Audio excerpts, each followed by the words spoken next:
L'overtime de l'apéro. Il fallait qu'on parle des Knicks, Alex. Ah, obligé. Ils ont fait un gros été là. Eh oui, ils sont en train de faire un gros été. Un très gros été. On s'installe avec vous, tranquillou. On espère que vous allez bien. Hein, on n'était pas cher. De quoi? C'est pas cher comme été. Non, l'été des Knicks, c'est jamais cher. Bah non. Ça y est, Alex préchauffe. On va en parler en long et en large parce que, comment ça, vous parlez des Knicks? Ça va, il se passe rien? Justement. En fait, si. C'est trop bizarre. Quand il se passe rien, il se passe quand même des trucs. Il se passe quand même quelque chose. C'est New York. Comme dirait Jamel Debbouze, j'aime pas trop un peu comment ça, c'est pas trop calme. Comme ça un peu. Il faut quand même qu'on en discute rapidos.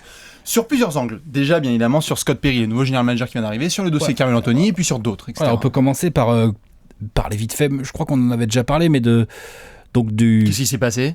Licenciement, du remerciement, pardon. Ouais. Enfin, je sais pas si tu peux appeler ça un remerciement. Ouais. Un au revoir de remerciement, voilà, c'est ça. Un beauté le cument, ouais. Ciao. Ouais. Ciao. Escroquement, ouais. Voilà, c'est ça. Vas-y. De Phil Jackson. Chips. L'autre, il envoie des photos sur Twitter, tu l'as vu ou pas? Ça, c'est bon. Phil Jackson. C'est bien les vacances. Il envoie une photo sur Twitter, il a les doigts de pied en éventail. Essaye de finir juste, tu vois juste appuyer sur une rambarde et tu vois la mer au loin, genre une mer bleu turquoise, ça a l'air quand même sympa. La photo que tu m'enverrais à moi à peu près, au reste de l'équipe. Non, mais la photo, tu veux envoyer, tu veux foutre les boules à tous tes collègues, t'envoies ça, c'est bien, je pense, tu vois. Sauf que là, lui, c'est pas ses collègues, c'est ses anciens collègues, c'est tout le monde et tout. Le timing. Tous les fans, le gros timing, il vient de se faire virer, il a empoché combien? 20 millions à peu près sur le départ. Bon, ça, 20 millions, c'est un bon petit chèque. C'est un bon petit chèque. C'était d'ailleurs ce dont on avait parlé. Tu peux faire des bonnes vacances. Avec 20 millions. Bon, on peut quand même partir du Havre, quoi. On peut aller dans d'autres destinations. Tu peux aller. Tout le reste qu'on a pour les gens du Havre. Tu peux aller jusqu'à Angoulême au moins. À peu près. Voilà. Donc ça, c'était un peu le dossier Phil Jackson. On en avait parlé en long et en large. Voilà. Et notamment sur cette histoire de photos, je peux te le dire, le timing était particulier parce que c'était juste après la signature de Tim Hardaway. Oui. Et allez, vas-y, je te laisse enchaîner. Parce qu'il y a une belle signature quand même chez les Knicks cet été. Tim Hardaway, 71 millions, hein, tu me dis si je dis des bêtises. 71 millions. Donc c'est pas sur 10 ans, hein, c'est sur 4 ans.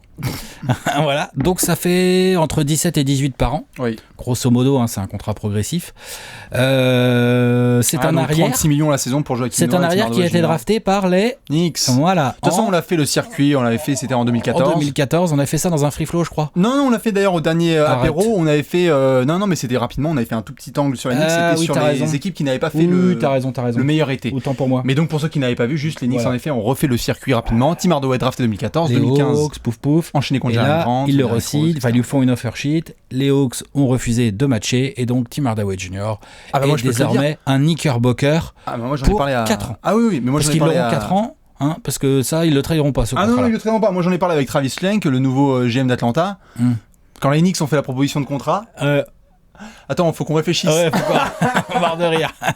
Non, on la prend pas. Mort de rire, c'est clair, les Hawks, ils auraient peut-être mis jusqu'à 12, peut-être. Ah, nous, max plafond, c'était 14, là, vous donnez 18. Bon, bah là, c'est génial. Les mecs donnent 18. Bon, ça... Après, ça, c'était la petite acquisition qu'ils ont voulu faire. En plus, signalons quand même que les Knicks ont toujours Courtney sous contrat. Oui. Donc, je suis pas persuadé que le poste d'arrière de Tim Hardaway était une priorité absolue. C'est un fournisseur de points qui est intéressant sorti de banc. Oui. Et c'est un sixièmement très utile. Mais de là à le payer 18 millions par an, ça, c'est une autre histoire. C'est New York. Donc il faut savoir que ce trade, n'importe quoi, cette signature a été mise en place par Steve Mills. Steve Mills qui avait donc été orphelin. Je vais laisser Alex présenter l'avion. De Phil Jackson, orphelin de Phil Jackson. Oui. Et après, il y a un garçon dont tu vas nous parler qui s'appelle Scott Perry, là, qui a repris les rênes. Oui. Nous avons un nouveau general manager chez les Knicks. Et ça, c'est cool, quand même. Parce que, bon, certes, on l'a dit, on l'a répété, à partir du moment où tu as toujours James Dolan à la tête, tu peux pas non plus aller voir très loin. Non, mais c'est le problème, le problème de base. On peut critiquer Phil Jackson autant qu'on veut. Je pense que James Dolan n'est pas moins fautif. Ah non, ça c'est clair. Clairement pas. S'il fallait faire une échelle de la hiérarchie, on saurait que de la culpabilité, il faut James Dolan, voilà. c'est lui qui a pris Isaiah Thomas, Charles Oakley, etc. Oh non, c'est dégueulasse depuis 99, donc ça on le sait. Mais donc tu as Scott Perry qui arrive, qui était déjà en négociation un petit peu, juste pour revenir sur les anciens dossiers avant de faire le profil complet de Scott Perry. Adjoint. Alors, juste avant de faire son profil complet, il y avait justement plusieurs dossiers qui avaient été mentionnés. Et ça, c'est une question qui a été beaucoup posée. Comment se fait-il que David Griffin, ancien GM des Cavs, vienne pas ? Comment ça ? Moi j'ai entendu dire qu'il était en route avec sa voiture entre Cleveland et New York. Ouais. S'arrêtait au jardinier. Et voilà. Il mangeait une petite assiette de légumes. Supplément brownie. Avec un steak. Et là il y a son portable qui a sonné. Et là on lui a dit au fait gars, faut que tu prennes le staff en place. Alors tu peux pas venir avec tes gars. Tu peux pas venir avec tes gars. Tu les laisses au péage de Saint-Arnaud. Ils peuvent pas venir. Par contre, donc t'as Alan Houston. Voilà. Ça, c'est cadeau. Ouais. Ça, c'est sous le sapin, ça. Ça, c'est cadeau. On comptait faire rentrer Kurt Rambis dans le front office. Ça, c'est cadeau. C'est rien. Ouais. Bah, du coup, c'est marrant parce que David Griffin, il a fait bon, bah, dans ce cas-là. il a pris billet d'avion, il a rejoint Phil Jackson. Hein, il a fait grosse feinte. Ah non, il a fait grosse feinte, il a fait ses morts. Pareil pour Masai Ujiri aussi, qui était un petit peu. Masai Ujiri, franchement, je crois même pas que c'était. C'était mentionné. Oui, mentionné, mais dans ce cas-là, Isaiah Thomas aussi, il a été mentionné. Tu vois. Isaiah Thomas a été mentionné aussi. Donc on est obligé de les mentionner parce que c'est des gars qui étaient dans les discussions du New York Daily News, grand journal dont on respecte énormément. Très fiable. Bref. Très fiable. Voilà. Très fiable. Non, très fiable. Mais donc du coup, on arrive avec Scott Perry. Ancien, en effet, assistant GM dans 2 franchises récemment les dernières années. D'abord Orlando, où il était notamment assistant émérite de Rob Hennigan. Ça aussi, c'est pas facile comme job. Du Magic sont un peu en PLS, parce que la draft d'Orlando ces 6 dernières années... Ouais, là, ça va leur faire tout drôle, là. Ils vont kiffer, là. Mais ça, c'est un autre sujet. On abordera. Il était là, et par contre, en très positif, juste après, il a bossé pendant 1 mois et demi à Sacramento, de fin mai là, à peu près à début juillet. Il a fait du boulot avec Divac. Et là, il a fait, et on n'a pas arrêté de se branler à peu près, excusez-moi de l'expression, sur ce qu'ont fait les Kings depuis 1 mois et demi, et quand même, il était dedans. Oui, donc, on lui donne un peu de crédit pour voir ce que ça va donner. Les Kings ont autorisé les Knicks à discuter avec lui et à lui offrir donc ce qui est une promotion, puisque du coup, il devient le boss du sportif à New York. Voilà. C'est quand même mieux que d'être adjoint aux Kings. Mais tu dois quand même bosser encore avec Steve Mills. Et donc tu es encore sur une doublette. Tu bosses avec Steve Mills, tu bosses donc avec Alan Houston.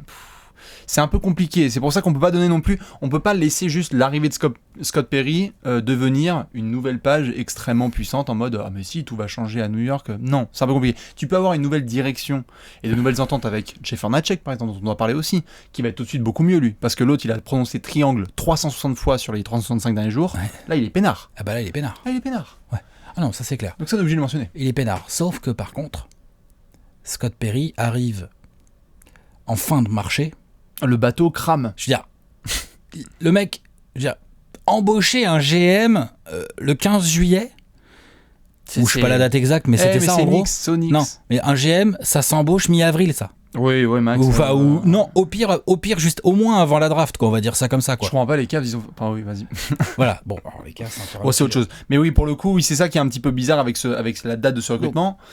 Mais bon, pour l'instant, il n'a encore rien fait, donc il subit la signature de Tim Hardaway. On ne sait pas s'il l'aurait fait ou s'il l'aurait pas fait. Bon, ça c'est encore. C'est du Steve Mills, il faut le tatouer. Voilà. Sur son et il a un gros cas, sans faire de mauvais jeu de mots, très épineux à gérer.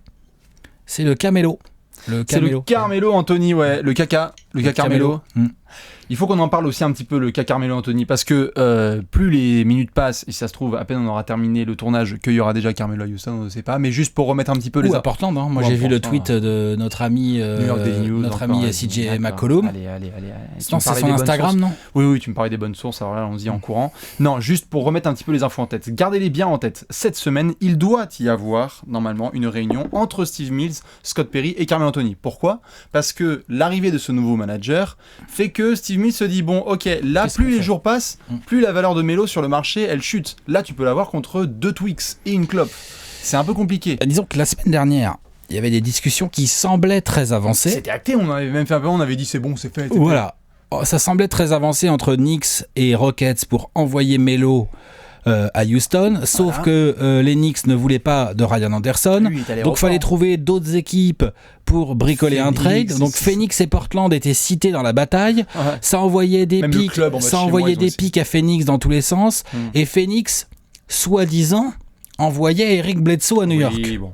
Sauf que à Phoenix, il vaut ce qu'il vaut le GM, mais le mec il a fait les gars, vous êtes gentils. Vous étiez moins bourré que d'habitude. Parce que des fois vous êtes bon. Ouais, des fois on se fait bien fumer. Là, vous étiez moins bourré. Et là, Phoenix, le GM, il a fait Eric Bledsoe. Vous savez quoi les gars ? Je vous propose Brandon Knight. C'est le frère, le petit frère. Il est un tout petit peu moins musclé, mais il est vraiment bien. Qui a tout loupé. Il est sympa. Malheureusement. Et là, comme par hasard, c'est marrant, ça n'a pas marché. Non, voilà, donc le téléphone s'est raccroché. Donc du coup, comme tu le mentionnais là, ces discussions se sont arrêtées parce que Steve Mills a annoncé aux autres équipes, donc aux Cavs et aux Rockets, les gars, stop la discussion là, j'ai un rendez-vous très important avec Scott Perry et Carmelo Anthony. Ok.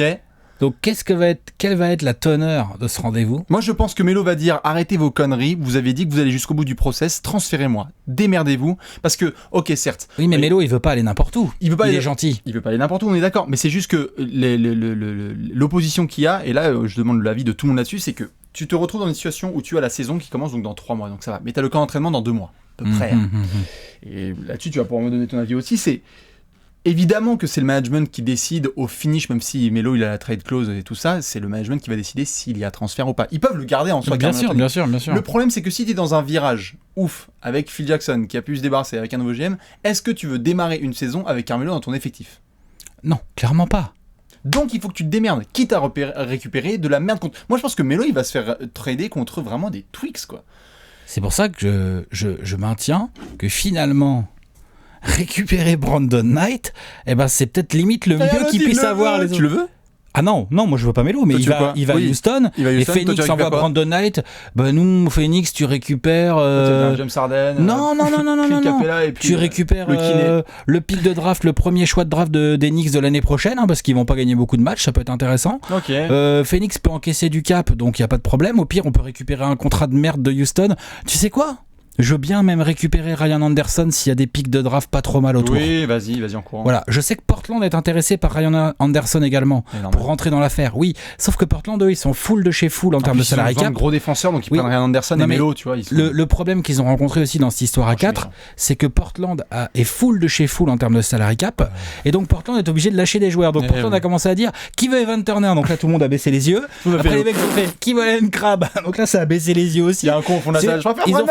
Ils ont fait Mo Harkless. Là, les Knicks ont fait Mo Harkless, pourquoi pas. Donc tu vois, c'est comme ça que ça peut se bricoler. Mais moi, je pense que Phoenix est prêt à lâcher Brandon Knight sans récupérer de joueurs. Oui. Par contre, il faut des pics de draft. Il faut du pic de draft. C'est obligé. Ça va donner. Mais dans tous les cas, sur le cas Melo, il va falloir s'y faire. Le problème, c'est que c'est compliqué parce que vu qu'il a la no trade clause, c'est soit tu arrives à l'envoyer à Houston. Donc ils sont obligés. Il te faut un deal à plusieurs. Oui, mais ils veulent pas de Ryan Anderson parce que moi au début, je croyais que New York allait faire OK, allez, filez-nous Ryan Anderson. Moi, je suis Houston, je laisse l'orange tourner. Allez-y les mecs. Bien sûr. Houston, ils ont aucune pression. Problème. Les Knicks ont bien plus la pression. Voilà. Mais ils veulent pas de Ryan Anderson parce que en fait tout part de là. Tout part du fait que le management des Knicks a dit non, Ryan Anderson. Leur PJ Tucker, c'est quoi, je sais pas. Non, ils veulent pas le lâcher celui-là. Oui, mais non, mais c'est dingue. Ou je sais pas quel joueur ils vont pouvoir donner au fond, mais bon, je pense que c'est Ryan Anderson parce que c'est des problèmes de contrat en fait. C'est que Houston ne peut pas comme ça intégrer le salaire de Melo. Donc Ryan Anderson a un contrat moins élevé, mais quand même bien lourd. Donc après tu files Ryan Anderson et puis un joueur peut-être PJ Tucker. Non, ils viennent de le signer, donc tu peux pas le trader. Enfin, tu bricoles ton truc, peut-être du cash ou je sais pas. Mais en tout cas, ce qui est sûr, c'est qu'il n'y a pas 50 000 destinations pour Melo. Il y a les Rockets, il y a quoi ? Il y a les Cavs. Mais les Cavs, on n'y croit pas. Honnêtement, t'es d'accord ? Non, mais après, il y a quoi comme destination ? Rewind. Il y a quoi comme destination ? J'aurais demandé un rewind sur l'apéro qu'on avait fait début juin, je crois. Il y a quoi comme destination ? Cleveland, dans l'Ohio, c'est pas mal. Tu crois vraiment ? Mais je vais rester sur ma position. C'est pareil, les deux équipes, faut qu'elles se filent des joueurs. Donc c'est Kevin Love alors ? Désolé, moi je reste sur mon bateau jusqu'au bout. Même quand le bateau coule, on y va avec le talc et tout. En tout cas, dans tous les cas, Scott Perry, il débarque, son premier job de GM. Là il est bien comme il faut. Non, c'est clair, ça va être un petit peu compliqué. S'il s'en sort en vie, on pourra dire tiens, lui c'est un bon, lui il faut le prendre. On the spot, Alex, on avait déjà fait la question et on va la refaire puisqu'on l'avait fait notamment dans l'apéro Carmelo avec striptease, etc. Tout ça. On the spot, Melo est encore chez les Knicks en début de saison prochaine ? Non. On est d'accord ? Non. Ok.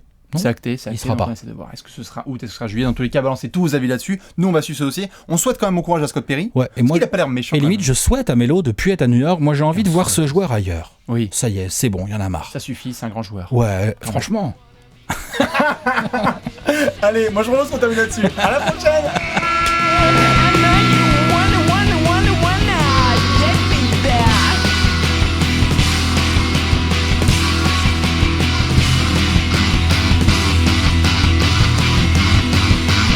Ils vont nous détester, les fans des Knicks.